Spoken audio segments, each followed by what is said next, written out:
Welcome to the very first episode of the Ordnance Branch Power Hour podcast. I have with me here Sergeant Major Mendoza and Sergeant First Class Tucker, and I am Sergeant First Class Johnston. I'll be your host today, and I'll let my guests introduce themselves. Good morning. My name is Sergeant Major Mendoza. I'm the Ordnance Branch Sergeant Major. Morning, Sergeant Tucker. I'm the Talent Management NCO for 89 Delta EOD. Okay, and today we're just going to be talking about the Power Hour and where we came from, where we're going with it, and what we're hoping to get from our audience, which is you. So, I guess, Sergeant Major, what was the goal of the Power Hour originally when we first started it? So the goal when I first got here for the Power Hour is to give us another form of outreach to the force. Because one of the things we hear a lot about, especially when we go out and we do these LPDs, is that they typically never really hear from the Ordnance Branch. And so, for me, that was something that I really wanted to change, when I got out here. And one of the things I asked is, okay, how could we, reach out or, update you on different things that are, coming up through the branch. And so that came to mind was, some platform that allows us to reach out to the force without having to go to each individual location. So that's how I came up with the Power Hour and, got some feedback from you all to kind of figure out how we wanted to do that. Mm-hmm. And originally this was a lunch hour thing where we would reach out to the branch through teams. And then I guess we kind of found out that really wasn't reaching as many people. We got a pretty good response. I think it was 50 to 100 people per Power Hour teams. We have thousands. So we're hoping to reach that many more times 10 with the Power Hour. So we started the podcast for what reason, really? Well, I think what we were trying to do is, the opportunity with the Power Hours to get information and put it out there. Essentially trying to, when we work in a specific place, we have access to a lot of information that a lot of soldiers don't. And so we want to be able to give them that information, but like we saw with the Power Hour, it was time limited. You had to be available and next to a computer on Teams at that exact moment when we were going live to talk about things. Mm-hmm. And so we really wanted that interactivity, but without everyone being available at the time. There's soldiers in the motor pool, there's soldiers getting chow, there's soldiers all over the place, so they may not be able to get that information, so they're going to miss out that month just because they were at the wrong place at the wrong time. Whereas with the... Or give up the coveted lunch hour. Yeah, or give up the lunch hour. Right. Soldiers need that lunchtime. And so we wanted to be able to reach folks even when they're not sitting right next to a computer. Right. So with the podcast, you can download, listen to it, you can watch it at your own leisure rather than having to be there at a specific time. And additionally, some of the times the Power Hour kind of felt not necessarily mechanical, but a little bit like a town hall. Like you were sitting here, questions would come in, I'd give you the answer, and it didn't necessarily feel organic. So what we're trying to recreate now is get more of a, if you were here in the building with us and have a conversation. So we want to get more of that conversational dialogue where we can give the information, but in a more relatable and easier to, bite-sized packages, easier to use. Easier to digest. Yeah. Yep, awesome. And the podcast will also be able to find that on Apple, Spotify, the military website, DVids. So it's really, we're going to be able to broadcast that all over. And then we also will be able to put it on our Facebook group, which is pretty new, but I guess we did that so that we could also reach more people. And I think it was you, Sergeant Major, that kind of led that Facebook group charge. Right. And, one thing that, we understand with this generation is social media is a part of life. All right. And so they hear it all the time, go on the HRC website and, find, your talent management NCO or your assignment manager. And some of the soldiers don't know how to navigate the HRC website. So we wanted to develop a Facebook group that allowed them a more free reign of communication when it comes to trying to get certain questions answered or just even locate individuals like their talent management NCO or their assignment manager, and that allows them, an outlet to do that. Because if you tell them to find someone on a Facebook group, then they're a lot more likely, they're a lot more likely to find them that way than they are on the HRC website. And so that was the idea behind creating a Facebook group and making it specific to Ordnance. That way they can ask Ordnance specific questions, whether it's about schooling, whether it's about career development, whether it's about just anything general, that has to do with the military and has to do with their career. And so that was the idea behind the Facebook group. And, so far we got a lot of good traction on the Facebook group. Probably some people still don't know about it. And so hopefully that's what things like this podcast will do, is reach out to the masses as well, and allow them to know that, hey, this Facebook group does exist, and you all can join this group and ask questions and look for mentors and things like that. And so that's what we wanted to get after with the Facebook group.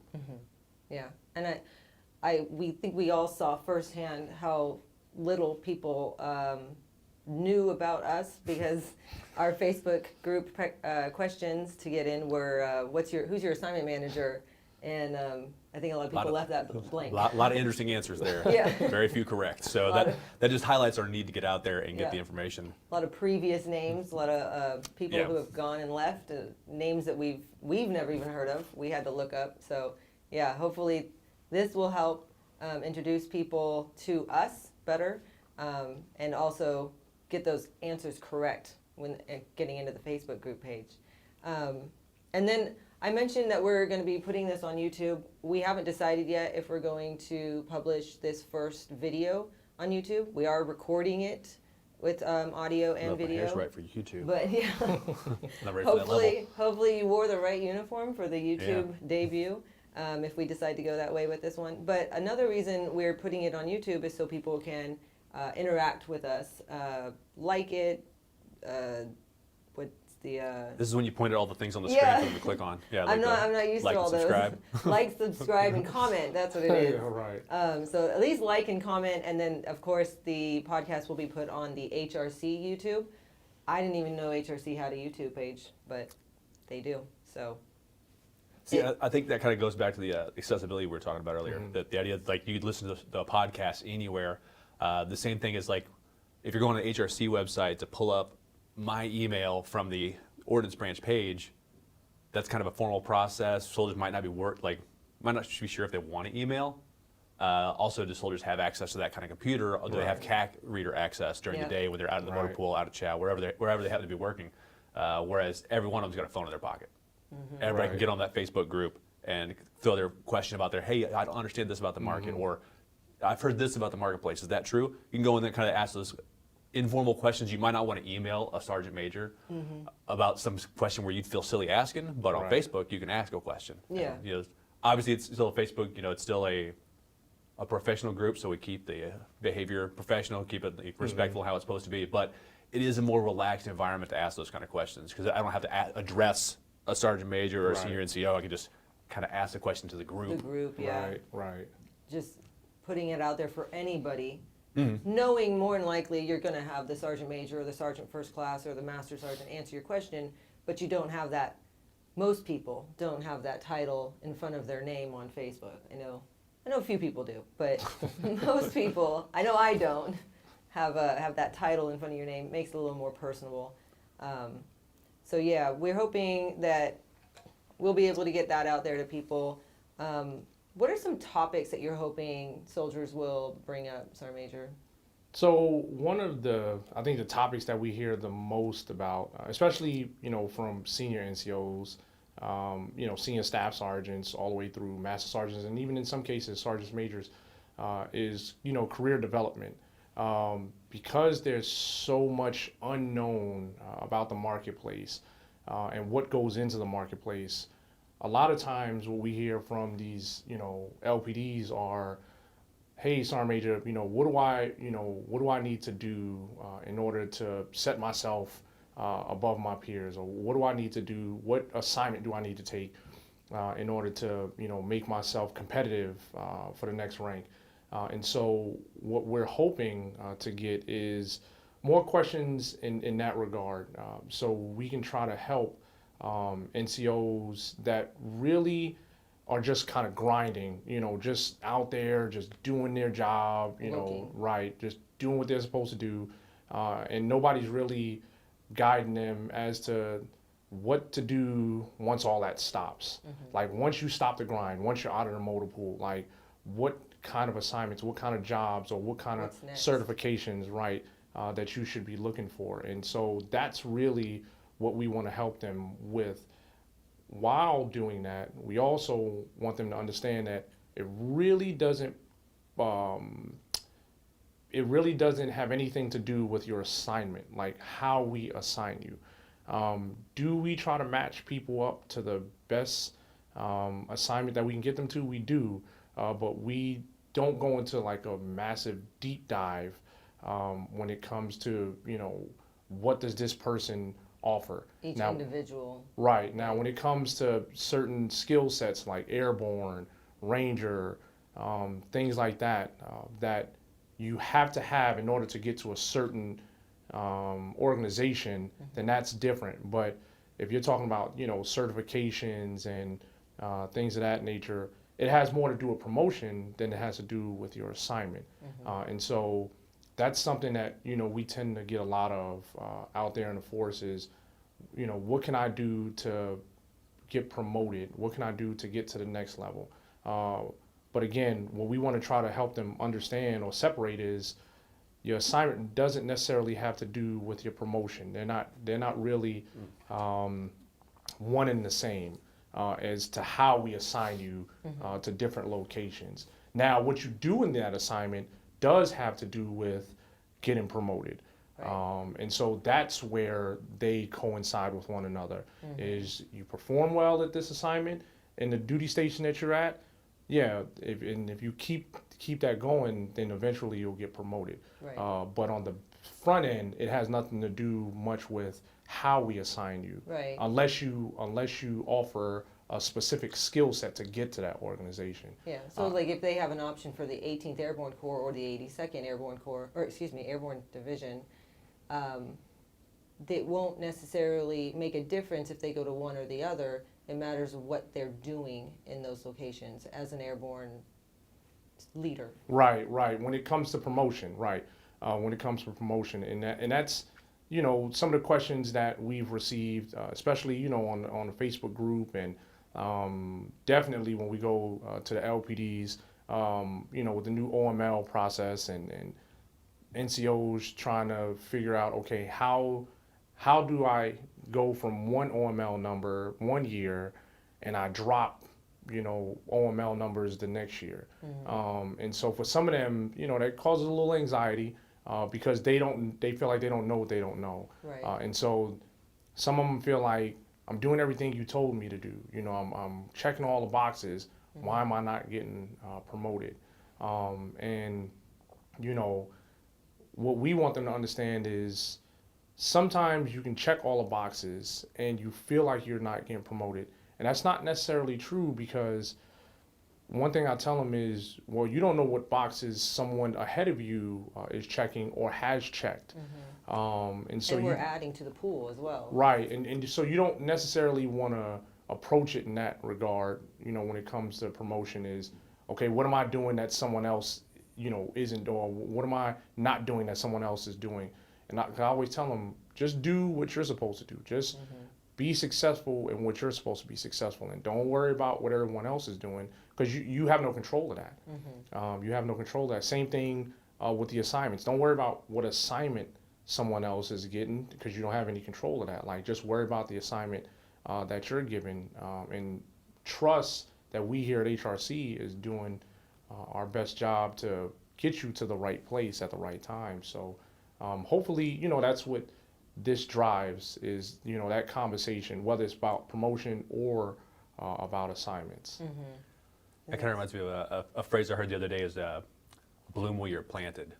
So that was the interesting idea of like, you may not have absolute control over wherever you're going, but you have control over how you react to that situation. But I think my question, and this is the opportunity for with the comments, suggestions, those sort of things, is that the kind of stuff you guys want to hear about? Is that the kind of like career progression? Usually promotion and how do I get promoted? How do I get this duty station? Usually those are like the top two. Everybody's like in my population, Eglin Air Force Base. That's where everybody's always trying to go. It's in Florida. It's an instructor position, so it's a pretty good spot. So I got a lot of people trying to go there all the time. Those are always hot button topics for me. I assume they are for everybody else. But I guess they got to take the opportunity to tell us that is that if you have different questions, maybe stuff we didn't think of. I think would be good to let us know so that we can research it and then act like we knew what we were talking about the whole time. Yeah, definitely. I mean, that's the goal, right? Yeah. I agree. And I think really this podcast, while we want it to be for the Ordnance branch, really it can be for anybody. As we talk about things like how the marketplace works, how assignments get loaded, hopefully bring in guest speakers. I know we have a lot of relationships inside the building with special mission units, their LNOs. We have relationships with other talent managers who could maybe come on and guest spot. Well, like he had the idea of bringing somebody from Secretariat in here. I think that would be great. Oh yeah. Right. Bringing somebody from DA Secretariat to come in here and actually break down like, here's the board, here's how it Here's works. the process, Because there's lots of rumors and like you can go. Actually, the HRC website does have a mock board that users can log on and look at. It's actually really informative, but a lot of times that's not as. Some people don't feel it's as accessible because it's on the HRC website. I was going to say, do you need a cat card to see it? I'm honestly not sure. I'd have to check. But HRC there's good kinda resources tricks you. on there, but like being able to take that information and push it out more. Right. Yeah, I love that. That's a great idea. But again, we need the assistance from the population to tell us what they're really looking for, what they're hoping to see. We'll come up with podcasts, whether you like it or not, but we want to be there for you guys. Yeah, if they turn the camera on, I can just talk and just keep staring at walls and talking all day. But that's why we brought Tucker. yeah, but if you wanted the actual pertinent information, let us know what that information is that you want. Yep, definitely. And then, so we talked about our power hour, where it kind of stemmed from, how it started, where we went from there with it, how we did it on Teams, and it wasn't all that great. And then it developed into a podcast, hopefully with video along with it soon. And then also the Facebook group. Do we think that there's going to be anything further from here, Sergeant Major, or do you think that that's the right reach? Do you think that's the right direction? So I think it's the right direction. As far as reach, I don't think you ever reached enough. Obviously in our population, we have roughly about 34,000 service members that we service, on a day-to-day basis. And so I don't think we'll ever have enough reach. But I do think we're headed in the right direction as far as the podcast is concerned, teams are concerned, the Facebook group are concerned. And if you all have any other ideas that we can reach you on, I don't know, we're open to anything. We're willing to do whatever it takes to reach the right audience, to get the information out, to really just be there when they need us. I mean, it sounds cliche, but kind of at a moment's notice, because really that's what this generation is used to, and so we have to get on board with that and show them that we are accessible, that we are fully transparent.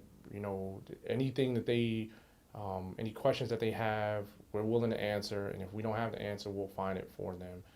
So I think we can always work on our reach, but I think we're headed in the right direction.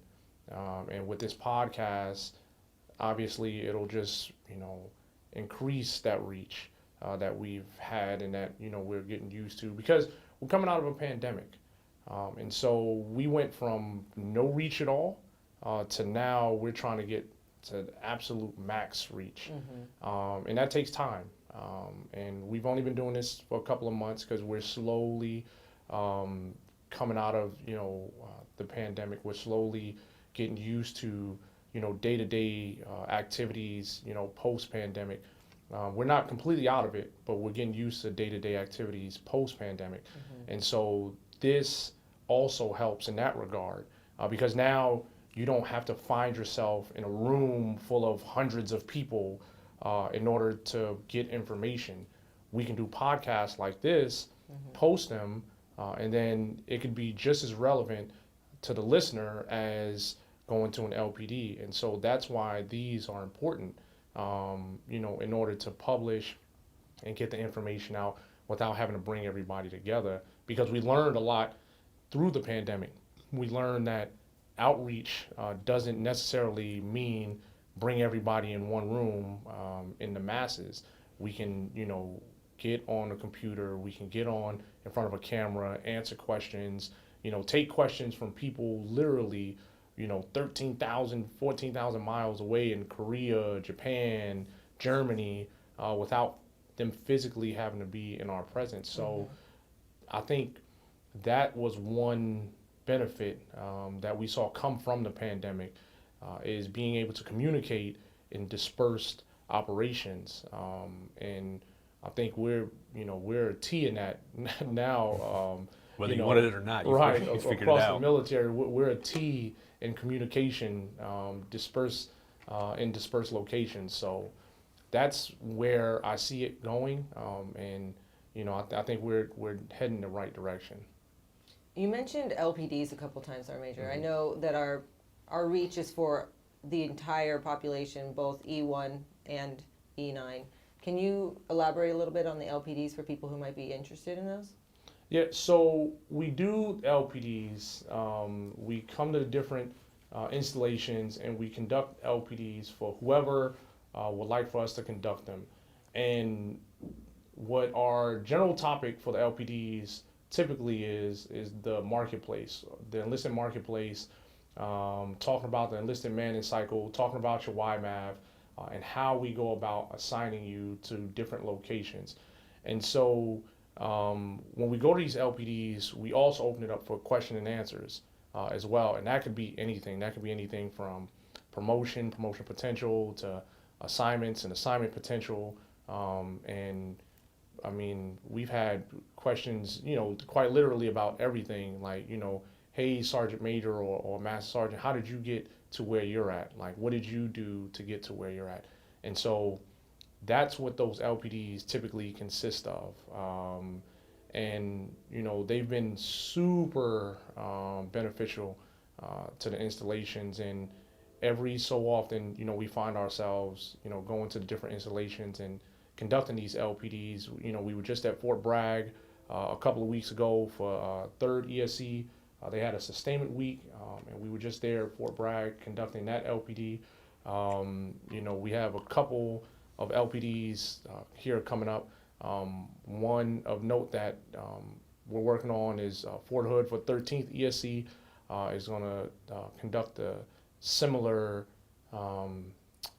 sustainment week, the same that 3rd ESC conducted. So, we're trying to get our voice heard. We're trying to let our voice be heard from HRC because when I was coming up, you never really heard HRC. HRC was like Oz. Yeah. It was just behind the computer. It was people you never really met. You never got a chance to see.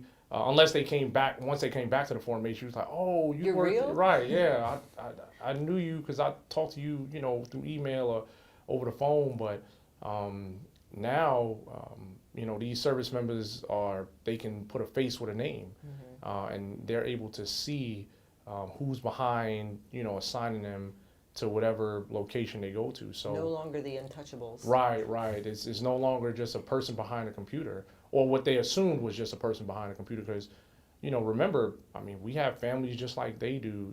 We have, issues, life issues that come up just like anyone else does. So that's also what we want to get after is, we understand what you all are going through when it comes to, anxiety about an assignment or, things like that. So, we want to be able to show, to humanize ourselves. Like, we're not just a person behind the computer or just only responding to emails. We're regular people, and we get assignment instructions just like they do, and we have to in process and out process just like everybody else does. Yep. So I think all of these efforts that we're putting toward reaching out, I think that's what is going to kind of help ease a little bit of that anxiety for some of these soldiers. Like, oh, okay, yeah, they will answer my question, or I can get them, they aren't easily accessible. So, that's what we want to do going forward. I agree. I think that's great. Really good. Really great. I think one thing I'd add on for the LPD Sergeant Major was talking about we also call them road shows, sometimes roadshow briefs, but we've done those a couple different ways because I've gone to installations, like gone down to Fort Campbell, gone to Fort Carson, go to those locations and do it in person. But also if there's not availability or if travel arrangements are hard to do, we can also do them on MS Teams. So we've done them that way before. Right. And so there's pros and cons either way. I like getting out, so I like going to the places and seeing things, talking to people, and having that person-to-person contact. But Teams does have some advantages because I can also pull up slides and all kinds of other, like we do have the audio-visual stuff, yeah. Like we do in the pre-market brief. Yeah. So the pre-market brief that we started is a brief that happens every couple months in succession with the market. And then when the market happens, about 45 to 90 days before the market happens, we send out an email, we do a pre-market brief. Sergeant Tucker and I lead it along with Mr. Herbert, our assignment manager. Any ordnance soldier can jump on there. Any soldier who's moving can jump on there. But it's basically a section of the roadshow brief that goes over assignments. It also lets you know who your assignment manager is, your talent manager is. We also do the schools contacts in there. So we're really just trying to make sure that we get information out there. We can be found in person. We can be found online. We can be found in your headphones with the podcast now. Really just trying to make sure that we are seen as personable and accepted as reachable people, I think, not just NCOs or leaders that sit behind a computer and force soldiers to do something. Yeah, and I think to get after that, I remember when I first started working here, I had a lieutenant email me. And this lieutenant emailed me because his platoon sergeant first class, was afraid to reach out to me to ask an assignment-based question because he said, well, you know how HRC is. If I ask Branch about an assignment, I'll be going to Korea tomorrow. And he's like, so I don't want to put myself on their radar.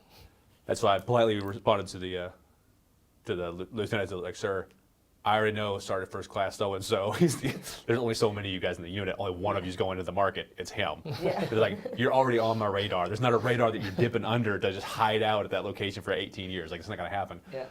But that doesn't mean that we're going to automatically snatch somebody up and force them out. Like, he was afraid to communicate because he was afraid there would be negative consequences. Like, the not communicating is where the negative consequences come from because I don't know what to do. I don't know how to handle your particular assignments. It's like Sergeant Major was saying earlier, each and one of those individuals has different things that affect what's a good assignment or what's a bad idea for them. Whether it's a family, professional, personal, whatever, all these layers that compact what's important about an assignment. If you don't come up on the radar and talk to me about it, I don't know that you've got this concern or this opportunity that could present itself. So like to have soldiers still have their idea that, like, oh, if I mention my name in front of Branch, they're going to snatch me up and send me somewhere. It's like no, the best way to protect yourself is to talk to us. Let us know what you're trying to do. And because I run into the same thing with even leaders. Even leadership will ask sometimes, will ask real pointed, weird, like hypotheticals. So what if a soldier was in the market, but then they had they're like, Sergeant Major, just tell me what you're trying to do. Yeah. What is it? Like, oh, Sergeant Smith has this specific circumstance. There's probably already a reg for that. There's probably already a rule for that. Because most of the time when I have one of those dancing around the question kind of things, it's usually, that's a 4187 for this. That's a 4187 for this. It's usually a 4187, or there's some action. I can't always work everything, but there's usually, at least we can have the conversation and make sure we don't make it worse. We can usually try to find some way to help. And no topic is untouchable. I know a lot of people will say, well, that's a personal issue.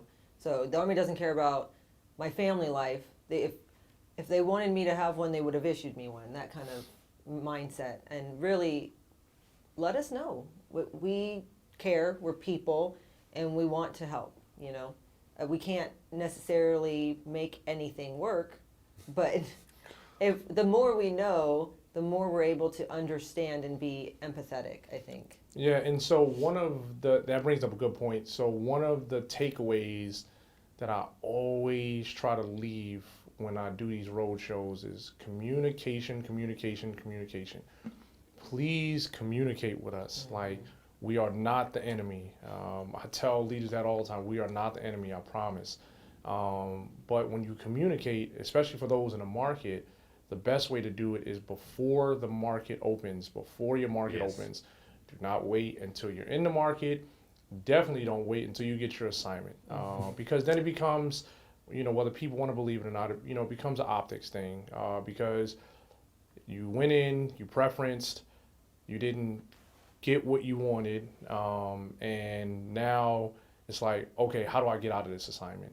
And while we will work those even after they get an assignment on a case-by-case basis, it's less favorable than if you do it before you go into the market, because then it looks like you're being reactive to the assignment that you just received because you just don't want to go.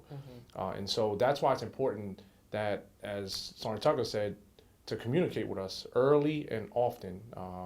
Like you said, no topic is off limits, even personal topics. Just let us know.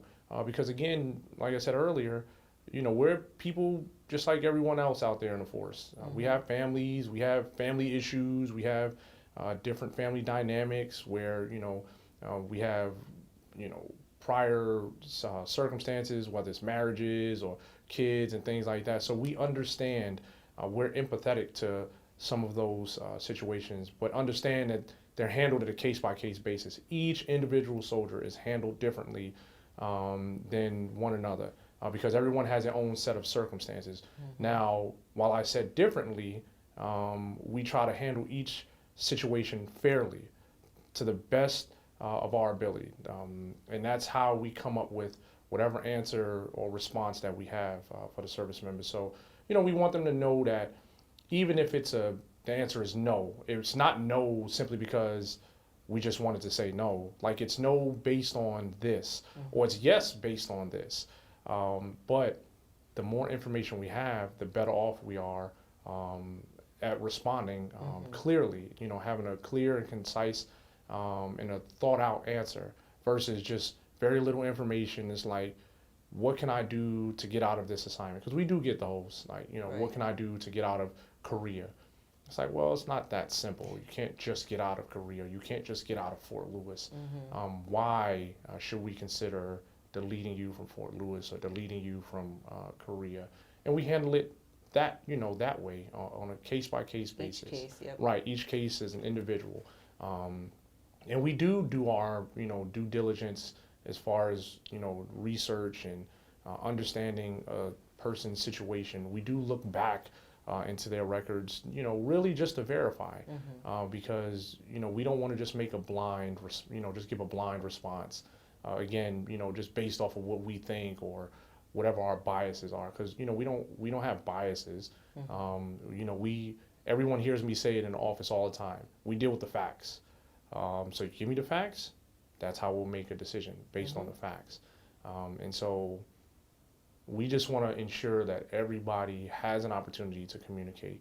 And wherever you decide to communicate, that's how you decide to communicate. But when it comes to something official, like a deletion, a deferment, or that matter, obviously there are official channels that it has to go through. It can't be just the Facebook group. Hey, does anyone know how I can get out of, going to Fort Campbell? Like, we know how you can get out of it, but there's a professional, right? There's a professional approach to it, and there's documentation that you have to submit in order to make that work. So, we definitely want to ensure that people understand that as well. Definitely. I think that the timeline that Sergeant Major mentioned is a good point. It kind of ties in well with, like, when you were talking about the documentation and paperwork you're going to have to do. Is usually the earlier we catch something, the easier the fix is. And so, like, a good analogy I heard was, it's a little bit like if you put in your pass or leave before they figure out who's working staff doing CQ, it's easier dealt with because we already know you're taking leave on those days. You Right. won't get staff duty. If you know you got the market coming up, but you know your unit's going on NTC rotation, you know your unit's deploying, your unit's got mission for whatever, and you know there's going to be a conflict, if you contact us ahead of time and we can adjust that YMAV, that adjustment's way easier to do than having to do an operational deletion on the back end because you didn't fix it before the marketplace. Right. And so like like anything else in the Army, the bigger the problem, the more paperwork it takes to fix it. So way before the market, we can make adjustments for timelines. People want to do stabilizations. There's lots of different stabilizations out there. Anything happening before the market is always going to be easier than trying to take somebody out of a market or to get rid of an assignment once they're already in the market. And so earlier the better. I always tell people the same thing. Keep track of your YMAVs. Leaders, if you got a leader book where you keep down like your soldiers, like this NCO has 2 kids, a dog, and his birthday is in October, that little leader book with all that information in it, put the YMAV in there. Put it on there next to their through date. That way you know when that soldier is expected to move. People can track that sort of thing. So like, hey, we've got a CRC rotation coming up. Jenkins, are you even going to be here? Yeah. Like it says here, your YMAV's in. No, Sergeant, I'm trying to get out of here. All right, fair enough. Now I know that. I can make decisions based on that, try to find a replacement or train him up or figure out what we need to do. Right. Definitely. I think we got a little off topic, but I think this was great conversation. I'll keep going if you let me. You're going to have to cut me off at some point. I know. Show, done. I do want to thank both of you guys for being here. This was really great. I think it was awesome that we got to talk about where we came from, where we are going, and where we hope to kind of maybe not end up, but progress into. I would love to see another podcast in the future talking about assignments and marketplaces, EMCs, YMAPs, how all those add up and what the acronyms even mean, because I know a lot of people confuse EMC and YMAV all the time, at least for my population. So I just really want to thank both of you. Thank you as the viewers and listeners. Please chime in. Let us know how we can Definitely. Develop the podcast, how we can create the right content for you, and make sure that we're getting all of the information to you in a timely manner. I do want to stress or mention that the podcast will come out every 4th Thursday of the month. So if you're looking for the next podcast, 4th Thursday of the month, you'll find your next one. We hope to be consistent for you, and we hope to have the information for you as well. And don't forget to look us up on our Facebook group. HRC Enlisted Ordnance Branch is the name of it, and we have 2 questions on there. It is, who is your assignment manager? What is your CMF? And who is your assignment manager? Please don't get those wrong. Thank you, gentlemen and listeners. Thanks, everybody.